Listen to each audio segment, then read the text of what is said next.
Salam, hər vaxtınız xeyir olsun.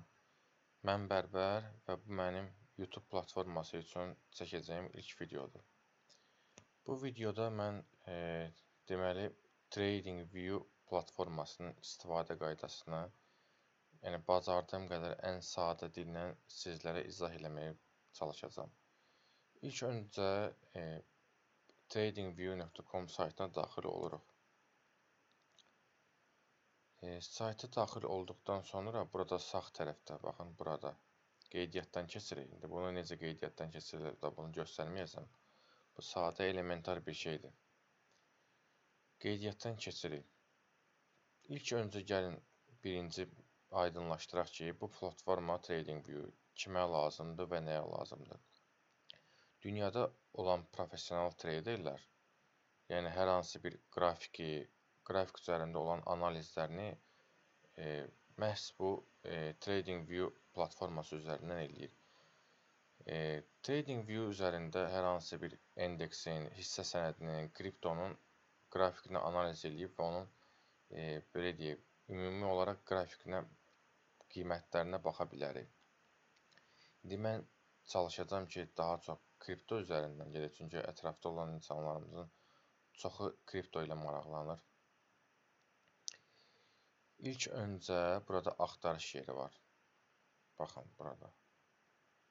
Burada məsəl üçün biz deyəlim ki, Bitcoin'in qrafikinə baxmaq istəyirik.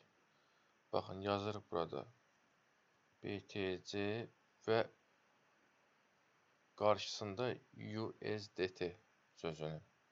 Yəni Bitcoin'in biz qrafikinə USDT belə deyək də, valyutası üzərində baxmaq istəyirik. Bunu yazdıqdan sonra baxın aşağıda Bitcoin'in hansı birjalarda listələndiyini göstərir. Baxın Binance, OKX, Bitstamp, Gemini, Coinbase və s. Tutalım ki, məsəl üçün deyirəm, siz Bitcoin ticarətini, məsəl üçün MEXC üzərindən al-satmaq istəyirsiniz. Burada yaxşı olar ki, yəni həmin kriptonu harada alacaqsınızsa, həmin burada da axtarış yerində həmin birjanın adını seçəsiniz. Məsəl üçün, mən bugünkü gündə Bitcoin-i Binance-dan almaq istəyirəm ki, yaxşı olar ki, məsləhətdir ki, burada Binance birjasını seçəsiniz. Və bir şey də nəzərinizə çatdırım ki, əgər hər hansı bir kriptonu siz spotda almaq istəyirsinizsə, yəni elə kriptonun adını yazıb qarşısına USDT yazsanız bəs eləyir, yəni kifayətdir. Yox, siz əgər bu kriptonu, hər hansı bir kripto olsun, bunun futuresini, əməliyyatını açmaq istəyirsinizsə, mütləqdir ki, qarşısına Bitcoin USDT yazdıqdan sonra .p yazısı olmalıdır. Çünki nəyə görə? Yəni spotla futures arasında qiymət fərqi olur, az da olsa olur.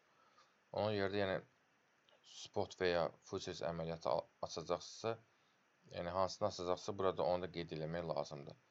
Tutalım ki, məsəl üçün deyirəm, mən Bitcoin-i futuresdə əməliyyat açmaq istəyirəm Binance birjasında. Burada dediyim kimi Bitcoin USDT.p yazandan sonra Binance-ı birinci yerdə də olsa Binance. Burada üzərinə klikləyirik. Və qrafikə daxil olduqdan sonra bizi belə bir pikamlar, zaman aralıqları, alətlər qarşılayır. Məsəl üçün, burada yenidən digər bir kripto valyutanın belə deyək, qrafikinə baxmaq üçün yenidən baxın, bax burada, solda axtarış düyməsi var. Yenə də bura daxil olur. Məsəl üçün, yazacağım indi mən. Misal üçün, Ethereum. Mən Ethereum'un qrafikinə baxmaq istəyirəm.